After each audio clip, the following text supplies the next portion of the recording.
5:30, board members, I'd like to call the meeting to order. Our first item is our pledge. I pledge allegiance to the flag of the United States of America and to the republic for which it stands, one nation under God, indivisible, with liberty and justice for all.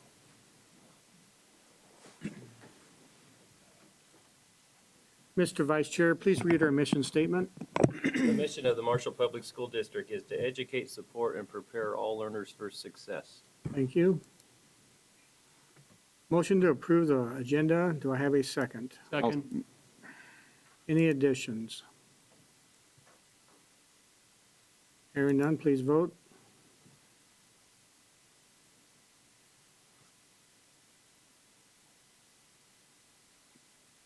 It is approved.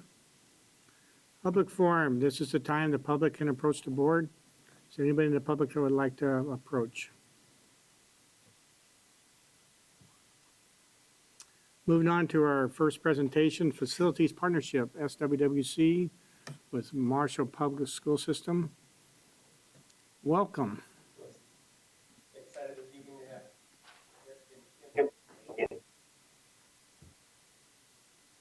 Be sure to, when you're talking, if you could talk into the mic because we have you on TV too. Thank you. Welcome. Good evening. Thank you. So we'll just do kind of quick introductions again. So I'm Kim Bars with Orb Management, and I'm the owner's representative. I'm Gary Hay with Dobbs Architects. And I'm Cliff Carmody with the Southwest West Central Service Cooperative. Thanks for having us tonight. We wanted to, Jeremy, I know you're here. So we wanted to take some time tonight, just update you on where we're at with the progress of the collaboration that we started actually a number of months ago. And I wanted to just begin a little bit by just talking a little bit about the project itself. This has been the cornerstone of the work that we've done since really about 2016. Gary and Kim have been with us in all of the work that we've done. And collaboration is a key component. Part of what brings us to collaborate on projects like this is cost savings.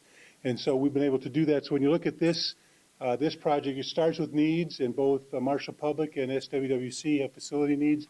In this particular instance, we're talking about what we call an educational learning center, a program that today sits in Bellevue.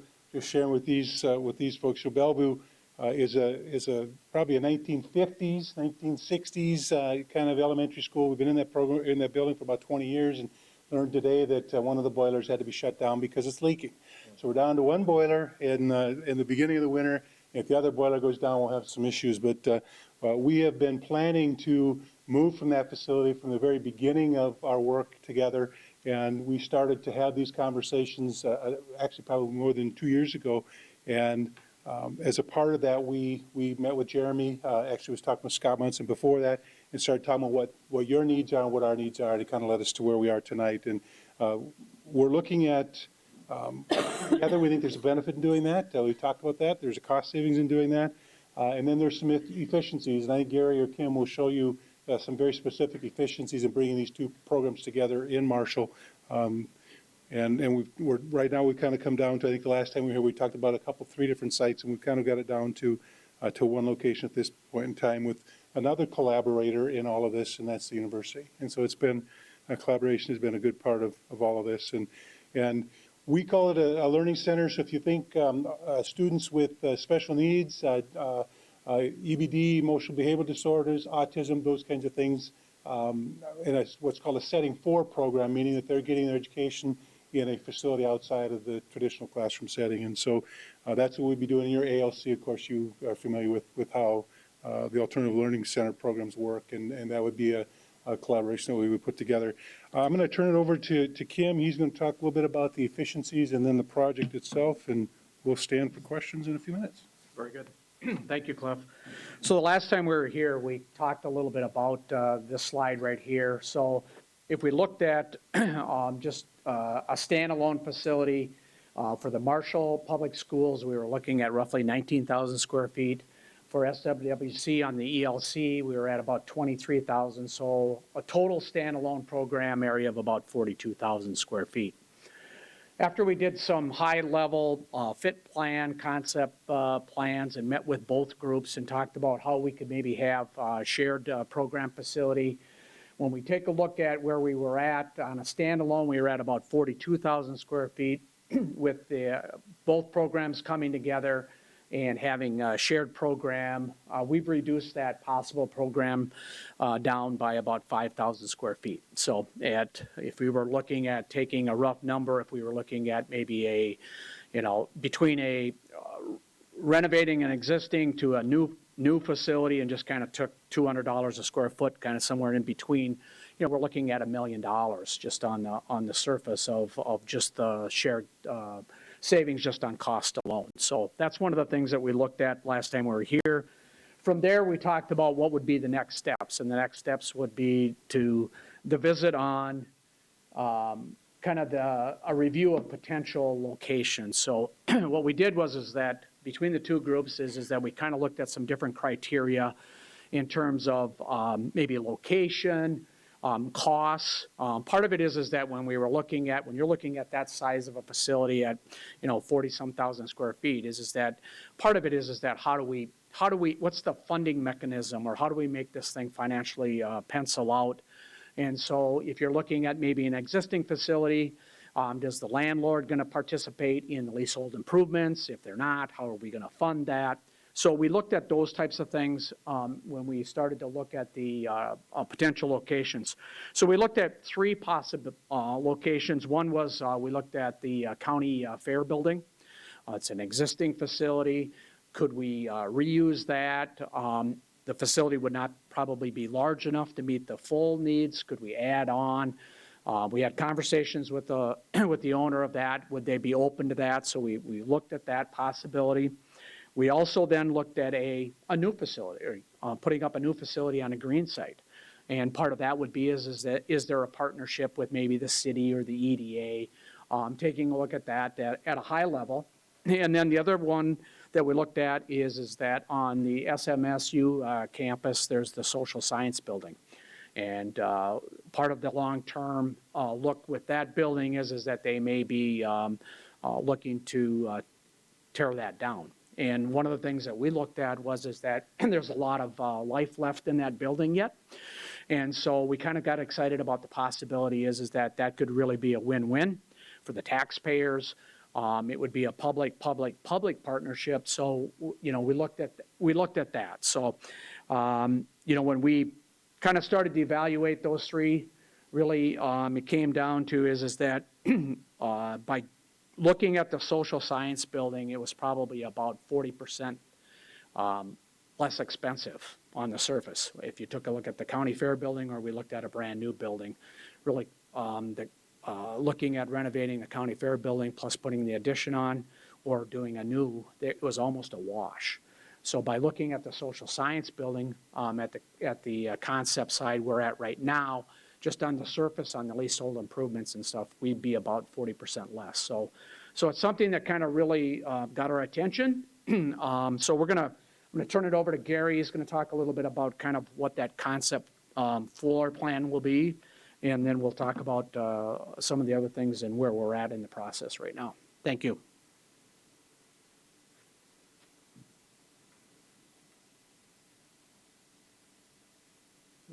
Got to go back. Okay, so I'll just give you a real high overview of what we've been working on. So it's not really a schematic design, it's a concept design to date. But again, as Kim had noted, there's, a lot of cost efficiencies for the project. The other thing is that, as you know, the social science building is right across the street from the high school, so there's a lot of synergy between other district properties. And from SWWC's standpoint, and some of the programs, some of the health and performance courses that are at SMSU, there's a real synergy with the needs of students. So it's a great location for this project now. Okay, that's the right one. Okay, so in real quick terms, on the first floor of the building, pretty much the eastern three-quarters of the building is all SWWC space. We worked really hard, even though it is just conceptual at this point, to keep as many of the existing walls and as much of the infrastructure in place as possible, or build off those existing systems. So the blue space that you see here is SWWC. The yellow space that you see, that would actually be shared space. And so there's a recreation component to the project, and then a cafeteria component. So we would stagger hours to accommodate both groups. On the second floor of the building is the ALC portion of the project. There's stairways in sort of each quadrant of the building that give vertical access. And so from the SWWC space here, we can come up and we can utilize shared staff spaces, conference rooms. And part of the idea of this is to build in the highest utilization possible of the existing space. What that does is it gives us an amount of space that right now, given the programmatic elements, that would be available for either SWWC or the school district or potentially another partner if that came about. This building, so we've been talking about on the high end of about a 42,000 square foot building. If you look just simply on paper programmatically, it's about 37,000 square feet. And part of this additional space comes from the notion that this existing building is about 50,000+ square feet. There's also a small basement area in it. But you can see that the building lends itself well to shared opportunities for both groups, increasing the overall utilization. I just wanted to point out that on the first floor, there's the north parking lot here. That would be primarily for SWWC. There's a drop-off right in front of the building. That drop-off would be available to both groups, but into the entry for SWWC. And the east parking lot would be primarily the ALC parking area. And then they'll have their own lobby to get up to the second floor. And then all of these are sort of designed with sort of safe and secure entries as well, at least as we've envisioned it today. So pretty quick, high level overview. Happy to answer any questions if you've got any questions. Elevator access there? Yep, the elevator access is right Okay. here. And all the elevators on campus were upgraded about 10 years ago, so they all meet the current elevator code. Cliff, will you be moving your staff out of the mall into this space? No, this would be just the learning center space. We're still looking for what we're going to do with the Okay. office. I know we work with these guys, we really feel like this space would work very well. Both of us, and appreciate the work that they're putting into this too. Any other questions on the FIT plan? Okay, very good. Thank you, Gary. Thank you. So then if we touched a little bit on the cost estimate side of it, that we feel that on the surface, the social science building would be more economical. So now when we go into the partnership conversations, so we've met with the college president, we've met with the VP of finance, and also the facility director. We've also have had conversations with Min State, so Brian Yolitz, who the college would report to in terms of these types of discussions. And where we're at currently is that we are waiting for Min State to provide what I'll call is a draft lease. I mean, really where we're at currently is that we're kind of getting down now to the economic side of the equation. So if you take a look at And we're going to touch a little bit on, Cliff is going to touch on potential for maybe bonding dollars for this. So we may have some bonding dollars that we could apply to the overall project. So we will have a gap. If we're not able to get the bonding dollars, we'll have a bigger gap. So one of the things is that we can take a look at what that gap is, and also along with what the lease would be to lease up the space, plus the utilities, and in working with Dion and also with Randy Erdman from SWWC. Once we have that information, then we can really put pen to paper in terms of figuring out how this would really pencil out and what that might look like. So that's really kind of where we're at from that standpoint. Once we have that information, we expect, I've been in conversations with both the college and also with Brian. And with the holidays here, it'll probably be a couple weeks yet here, but as soon as we get that information, we're then able to really kind of sit down and dive into it and just say, okay, is this something that at a high level could work out from a financial standpoint? So that's kind of where we're at on that piece of it. Any questions on any part of that? Any legislative interest in supporting this through the bonding process through the Yeah, state? it's a great question, Bill, and there is. Senator Dames, let me back up just a little bit, and I'll throw some numbers out on these guys. So when we're talking numbers, the renovation of the county fair site and a new site, you're talking $13 to $14 million. This is around that $9 million mark is what we're talking, and that's why it was almost a forced decision-making. It said, the co-op exists for our members, and our members are going to pay these prices, right? And so we needed to pursue this, and that's where we landed.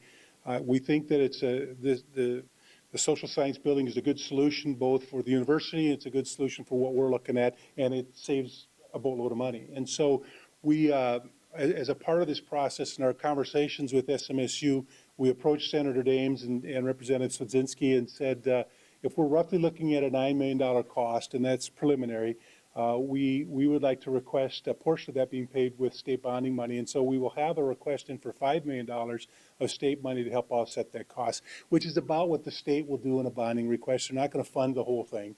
And so that's why we kind of picked that $5 million slot. I think there's good support for it. We were a part of the bonding tour. We were able to present a little bit when the Senate came through.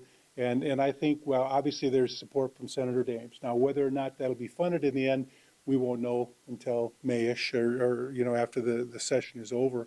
But we have done this in the past. We did it with the ACGC and the Cosmos building, and so there's some history there. So we're expecting that we have a good opportunity to do that. And of course, the latest information on the state financial picture is positive. So I think that all just helps us be able to make that argument. It's going to be important that people other than me find a way to get to our legislative body and make sure that they understand how important it is to get this funding. The need doesn't go away if we're not funded from the state. The costs, of course, to our regional taxpayers goes up if we're not funded by the state, and so we'll have to be sure we do that. One of the other pieces that was really important to us in this process was that this request wouldn't interfere or create challenges for the university in some of their bonding requests. And so we've been very open about that, and we think there's going to be a way to make sure that if this project is funded, it won't interfere with some of the other work that the university is doing. So it's critical to have that funding. We expect to be considered, and we'll see at the end of the day. But yeah. Best case scenario, are you looking at this time next year? So you go ahead. Yeah, no, it's a great, it's a great question. I think, part of it will be is that we'll look at option A and option B. And when I say option A and B, it would be is that if we get the information on the lease side of it, we have that component. Then we can go, well, if we get bonding, it means this. If we don't get bonding, it means this. And does this then mean that it would be a possibility? And if we get the bonding, then that's excellent. If we don't, we still have an avenue of being able to do it. And if that's the case, then we would come back and talk and visit on that, and then see if we can discuss then the overall schedule so that we could start into design and move forward. But how much remodeling has to be done, needed to be done? I mean, are you talking, A fair you amount. said $9 million, so that's a fair amount. Yeah, we're looking at a fair amount of it would be redoing everything. And, when it comes to on the SWWC side of it, it's really important that the environment is really fit for the needs of the students. And so the current way it's set up, even if you just said the classrooms and stuff, they're not set up from a size standpoint or durability and some different things like that. So, yeah.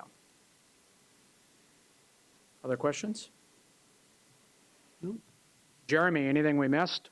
I think you hit it all. The other thing I would add, just kind of in closing, is we have had very good conversations with the university. I think on this project, they're very motivated to work with us on this, as we've had a good conversation with the state system. So that's been very positive. It's been very good that way. The city has been very good in working with us and trying to find, in particular, around the gap financing that's going to be necessary. So they've been very good, as has the EDA in town here. So we've been able to find really strong partners in trying to make this work. And we appreciate always the opportunity to work with our school system. We exist because of you and for the work that you do. And so we appreciate the opportunity to see if we can meet our children's needs and providing an appropriate facility for these students with disabilities. So thank you for your time tonight, and thank you for all the work that you do in partnership with us. So we appreciate that. Very good. Thank you very much. Thanks, guys. Thank you. Thanks. Our next presentation is our multi-tier system and support. Welcome.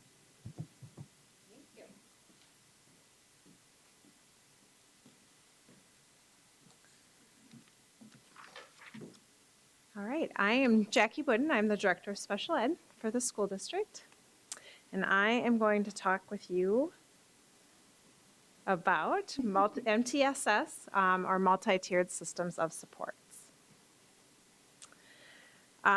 So when we think about our students, we really view the MTSS system as being the overall umbrella that the district works under, in terms of all of the programs and whatnot that are there. And so this was a new image that we kind of developed over the summer just to better show how everything fits together. So, we've got our site improvement plans, the PLCs, the personal goals.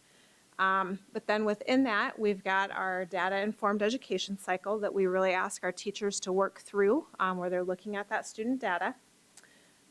We have our professional development that we offer our teachers to ensure that we're providing good interventions, good instruction to our kids. Curriculum design, of course, is a key component. BAR, which is implemented at the 9th grade in the high school, would be another one. PBIS, positive behavior support systems. And then response to intervention. And so, several of these have been around for quite some time. But we do view that really all of our work falls under the overall MTSS umbrella. So when we look at MTSS, we're really looking at all areas for a student's development: academic, behavioral, social, emotional, which has become very important in the recent years. Just with the pandemic and kids being out, we know that there is greater need for that social and emotional support. The RTI model has been around for quite some time, and really RTI kind of shifted into MTSS, but we're choosing to keep the RTI model separate because this helps to understand really how the whole process works. So when we look at the RTI model, we look at our students and which level of support that they need. We made the focus of our PLCs this year be on reviewing those essential standards, going back and revisiting those, looking at those formative assessments, which is important to do always, but we knew that coming off of the year that we had last year where we were in person, distance learning, hybrid, that there were probably some gaps, and so we really needed to step back and take a look at that. So when we look at Tier 1, that's always the green. It's the base of our pyramid, and that's really where the majority of our students should be. Approximately 80% of our students should be meeting their learning targets at this level. We consider this to be our core instruction in the classrooms. It's for all students in all settings. It's responsive to student needs. It's preventative and proactive, so we're always identifying how they're doing and trying to intervene before it becomes a larger problem. And it's effective management, classroom management. And within that, we're also progress monitoring our students to ensure that what we're doing is working for them. When we look at Tier 2, that's our next level of the pyramid. In this level, we anticipate that approximately 15% of our students are going to be there where they're needing those additional supports. This is more supplemental intervention. It's only for some students, so we're pulling out the kids who need it. It's supplemental or in addition to the core instruction. It can be class-wide or small group. And again, we're progress monitoring to ensure that what our teachers are doing is assisting the students. Tier 3 is the tip of our triangle. It's the smallest piece because we anticipate that only 5% of our students should need the intensive intervention at this level. This could look at more individual students or very, very small groups of students where they're getting targeted intervention. At this point in time, we're probably looking at doing some teacher-guided diagnostic assessments, trying to figure out where the holes are for them and getting very explicit with hitting the need. The intensity is quite high at this point in time. It's going to be daily. So then when we go back and we put our pyramid together, this is what it's going to look like with our Tier 1 at the base and Tier 3 at the top. Again, we're focusing on academic behavior, social, and emotional. When we're identifying our students who are in need of support, we're taking a look at using common formative assessments. Again, those are what the teachers are going to be using in their classrooms, discussing in their PLCs to ensure that our students are making progress on those standards. We ask our teachers to analyze our student performance, and this way we can help to identify those students who need the extra assistance, or even those students who are accelerated and maybe could have a little push beyond what the core is providing.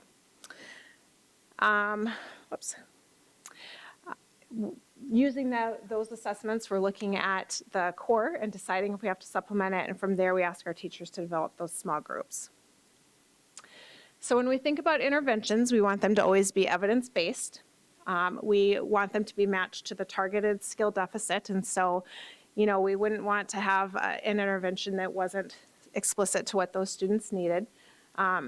Many times our evidence-based are research-based, and so within that research, they've just said, you know, this is the group number of students that can be in the group. This is how often it has to occur, and that's really about implementing it with fidelity. Adequate frequency and duration, and so if the research was done that it occurred daily, then we need it to be occurring daily in order to know that it's being completed with good fidelity. This is provided by classroom teachers, reading specialists, EL, so we're not into special education yet.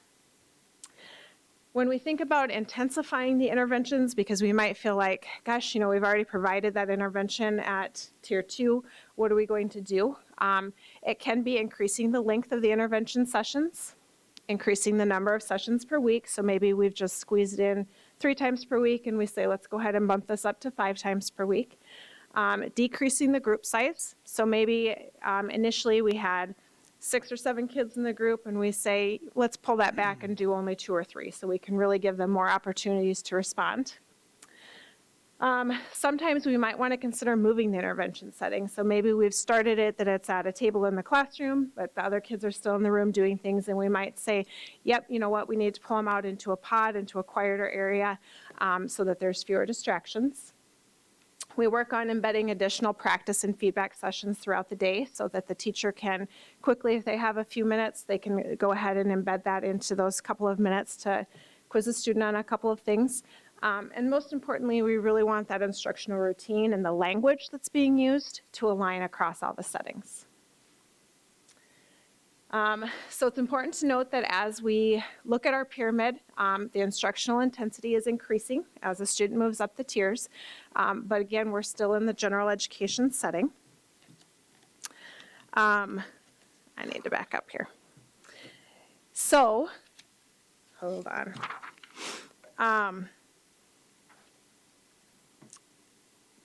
Almost all of them are occurring in the general education setting. The components that are under the MTS umbrella allow us to support our students. And really, those things, the PLC model, the curriculum model, the PBIS, the BAR, those are necessary components for us to have in place for our students. And so I just want to thank you, because you guys have always been very supportive of making sure that we're able to have those pieces available to our students. You've been supportive of that. And really, there are so many things that we've embedded into our day-to-day routines that if we had to pull those out, I think we would struggle to support the kids that we're supporting that way. So, questions for me about MTSS? All about the kids. It is all That's about good. the kids. You're right. That's good. You're right. Questions, board? How are we doing with staffing? We're fully staffed right now. I mean, we have a para position on the board right now just because we are busing students to Bellevue. We have 2 vans that go there to the ELC. One had a para on it, and the other van, we've decided that at this point we do need to add a para. And so, quite honestly, since I'm on the tails of that, that's another benefit for us. If we can make this partnership go, certainly it will eliminate transportation for us. It will eliminate some of the issues that we have when we're trying to get kids back and forth to the program. And we're eliminating that time on the road for those students. And those are all wins. Again, it's all about the kids, and what's best for them. Where are we at with caseloads? Are we within a reason for our staff? Yep, we're reasonable right now. Okay. Yep. Having said that, we certainly do have referrals coming through. We anticipated that early childhood special education would have a high number coming through, and that was statewide. Really, MDE did a nice job of really giving us a heads up to make sure that you staff appropriately, and I did. I staffed so that we had ample room for growth. Because we knew that with the pandemic, those referrals in early childhood come from public health, from physicians, those areas. And so we know that some families weren't accessing those at that point in time. And so there was going to be a delay with those coming through. Also, families chose not to enroll their students in preschool. And so if we don't have our hands on them in preschool, then we're also going to have a little bit of a delay in identifying who they are and making sure that we're serving them. Since we offer wraparound services, Jackie, and you do a great job with that, how many school districts are tuitioning in kids with special needs? How many kids do we have? Open enrolling them Yeah. in? Quite I a don't know few? that number off the top of my head. Quite a few? I would say that every year I have phone calls from parents that, are choosing to open enroll to us because they want the level of services that we have available. So certainly, all school districts should be able to provide what we're providing, but due to our size, we do a nice job. We have a fantastic staff, and I'm pretty lucky that way. Thank you. Board? Thank you. Okay, thank you. Thank you. Thanks, Jackie. Moving on to our consent agenda, motion to approve. I'll second. Any questions or discussion? Hearing none, please vote.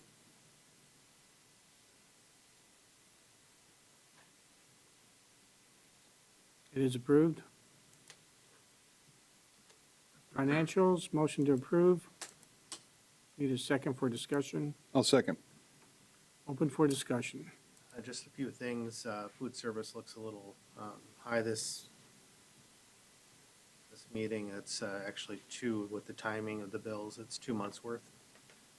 And then just as you look through some of the bills, as we talk about every month, a lot of them have to do with what we're doing, construction or IEQ.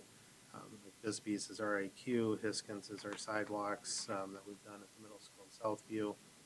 LNA Systems, you'll see a couple of them there. That's upgrading our camera system at the middle school and high school.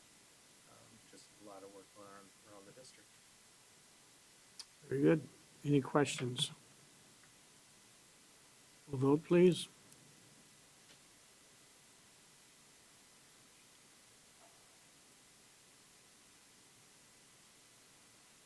It's approved. Anything else with financials? Okay. Board forum, board members, anybody have anything that to highlight or bring up? Moving on to our administrator's report. Jeremy? All right. So I'll start with mine. Just wanted to share, we had our first inclement weather changes this year already. We called our first school closing as a traditional snow day this year. And with the board's approval later on in the meeting today, I'd like to ask that we forgive that student day. We can still meet our minimum number of instructional hours that's required by MDE. And then following that, the state allows up to 5 e-learning days for inclement weather. We would use future snow days under that provision. Late starts don't need to be made up, so the late start we had the other day would not need to be made up time. Demolition at West Side has also started. I encourage people that are interested to drive by and check that out. It's coming along very well. As the building comes down, they'll be grinding the building materials and keeping it on site. They'll become a foundation for the new driveways and parking spaces that are going to be installed there. The developer who purchased the site is planning to construct a housing development on that location. So if you haven't been by, board members or community members, I encourage you to go by and check out that changes on that location. Early childhood, Tiffany shares that they had their family community bingo last Thursday. That was at Parkside. Turkey Valley donated some turkeys to give us prizes, as well as some other donations from Little Cub preschool families, and Hy-Vee donated some pizzas that were served at the event. So that event went very well. She also shares they're planning for 2 preschool classes to start at the end of February. These will be Transitions 3s classes to help with transition to school for students who need additional support. The classes are offered Monday and Tuesday mornings for those students, and that's going to be a nice thing to get those started as well. Parkside, Darcy started something new this year. I just wanted to call attention to it. It's been in her board report a couple of times. I think it's a pretty cool program. That's called the Marigold Award, and she shares that gardeners intentionally plant certain plants alongside others to intentionally protect and nurture the growth of each plant. A marigold plant is an example of one of the best companion plants as it repels bugs and fungal diseases. In fact, planting a marigold next to your vegetable plants will help them grow bigger because it's protected by the marigold. So they give away the marigold award each month at Parkside, and staff nominate each other for that. So it's been a fun project, a nice way to recognize staff at that site this year. She also shares that they're celebrating 12 days of kindness before winter break. The Student Celebration Committee planned a whole 12 days of kindness, which included Darcy reading 12 Days of Kindness book into each classroom. Students can earn kindness tickets for showing kindness, and they're going to conclude the week with another celebration showing kindness to others. At Southview and the middle school, they both called out a thank you to Mr. Smith and the high school theater group for inviting them to the high school play of Matilda that took place recently. The students really enjoyed being able to come over and see that. So all the elementary and middle school students were able to come and view that, or the Southview and middle school students, and that was a good show. On December 1st, Pete also shares that Mrs. Sia Moa and her class were notified that Sia was chosen as the MIC Teacher of the Month. So she was gifted with a basket full of goods and recognized for that. And on December 6th, the Ice Dogs hockey team from Fairbanks, Alaska came to Southview and met with all the 3rd and 4th graders. So it was a fun event for those students. Middle school recently had a school-wide food drive. Students and staff brought in non-perishable items and or money to donate to the food bank. They raised over $1,500 and had 350 non-perishable food items donated. The food drive was really a big success this year. Really happy to support the local community there. Middle school also hosted a Scholastic Book Fair recently on the 15th through 19th of November. Through the support of students, families, and staff, they exceeded expectations and broke the record with the most sales to date. The profits from that book fair allowed them to purchase approximately 300 books that will be added to the school library. It's more books for students than they've ever been able to get in the past. They also were able to give 50 students a free book, and the return of an in-person book fair brought a lot of buzz to the library at the middle school. High school, Brian shared that on Thursday, November 18th and Friday the 19th, the high school served as a host site for 14 pre-service teachers. These teachers represented 10 different content areas, and the high school teachers helped prepare and facilitate the classes. It's interesting that the number of the pre-service teachers were half what we had in November of 2020, speaking likely to the impending teacher shortage that we're reading about. So just so many fewer even student teachers.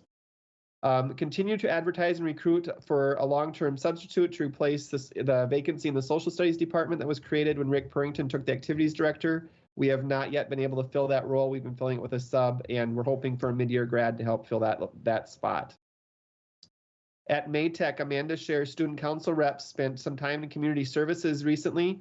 They set up for a community Thanksgiving meal that was in town, and the students are looking for opportunities to give back in the community throughout the year. They're also working with Heart to Heart this month, wrapping presents and looking at opportunity with with the Work Learn coordinator for other opportunities. As part of their SKIP goals at Maytech, they're supporting the increase in different strategies in the classes to support student learning. During November building PLC time, they worked on a Knowing Students tool, so staff worked through this tool to try and get to know students in the school even better. Activities department. Rick shared that on October 14th, the State High School League Foundation Board approved a designation of $450,000 to be allocated to the schools through a FORMA grant process. This allocates funds to schools based on the number of participants who qualify for educational benefits, including free and reduced meals. Activities directors filled out the form, and ours was submitted. And following that, the school board was asked for approval on that form, which you did in the consent agenda today. The schools that submit that form will receive some sort of funds. The amount that we receive will depend on the number of participants who actually submit the application and the free and reduced count of students. So we think that'll be a good benefit for our students. In special ed, Jackie this time is highlighting the K-1 staff at Parkside. They have 3.5 FTE of special ed teachers and 20 paraprofessionals at that location. These staff members meet the needs of approximately 42 students in special ed in grades K-1. I'm lucky to have a really strong team of staff at that location. One of the things some things that they did differently this year is with the changes in grades. They're using a collaborative social skills language group this year that meets 1 time per week. One group of students is focused on improving social, emotional, behavioral skills. This collaboration helps to promote problem-solving, cooperation, being helpful, and overall communication skills. The students serving as role models also gets to experience positive affirmations that occur when they're leaders in a group. So it's been a good program there, and we appreciate the staff at Parkside. The coordinator of special projects, Mary Kay, shares that the winter NWA testing window is open for sites that are using that, and that varies across the buildings how they're using the winter testing. The window closes in February, and we're training and preparing for the access testing as well as MC and MTOS. So access is the EL testing that will start here this winter, and then MC and MTOS will be here before we realize it's that time already. Mary Kay also shared updated project success numbers in her report, really benefiting from the additional support staff in those positions that you guys approved last month, so we can have more students participating in that program. And she shares that the crisis team is doing a lot of work specifically related to training around threat assessments. Director of Teaching and Learning, Beth's report. We held a 2nd annual Career and Technical Education Summit on Friday the 19th. It was a success with about 60 people in attendance. We had representatives from the city of Marshall, as well as businesses from healthcare, automotive, and manufacturing industries that helped to shape the future of our Career and Technical Institute. We're excited to continue the partnership with these community members with hopes of growing our own and helping to fulfill workforce needs in the community and region. She also shares that thanks to a generous grant from Pride the Tiger Foundation, we were able to bring the Big Ideas Mobile Learning Lab to the middle school recently. That was a virtual reality training for the kids that was really exciting for them. They had a lot of fun with that. They could learn real-world trades using augmented and virtual hands-on technologies, engaging in activities. Activities also expose students to some classes that we'll be offering at the Career and Technical Institute beginning in the fall of 2022. That was a fun thing that we could do through that grant from Pride the Tiger. So thank you for that. And Dion, that brings me to you.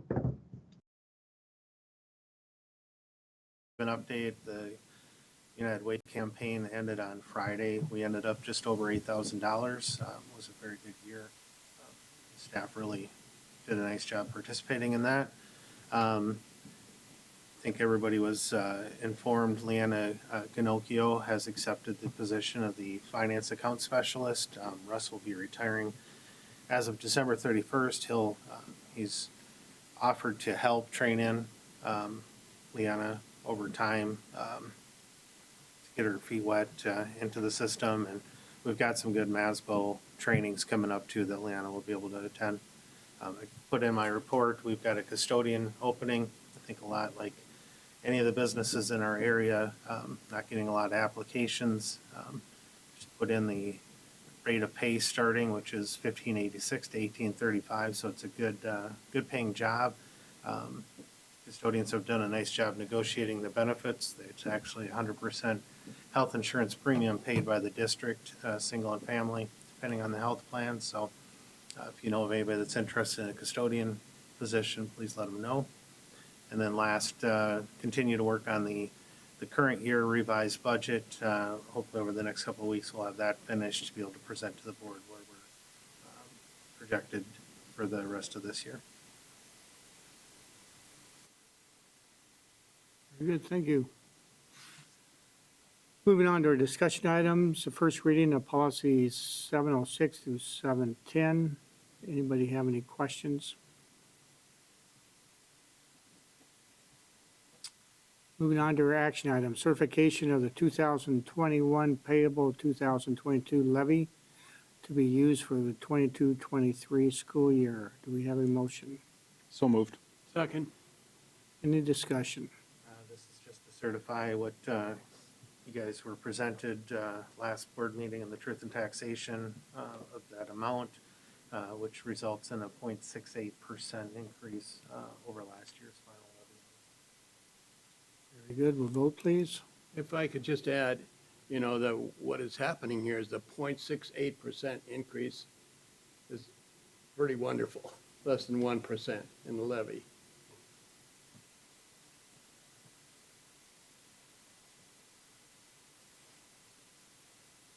Very good, yes, it's excellent. Vote. And it passes.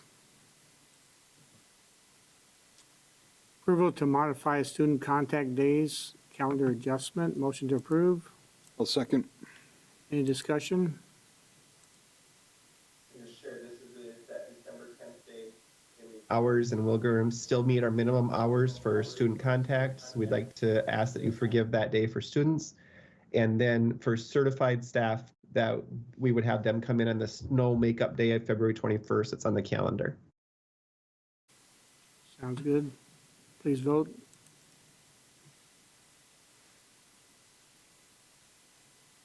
It is approved. Thank you, board members. Meeting is adjourned.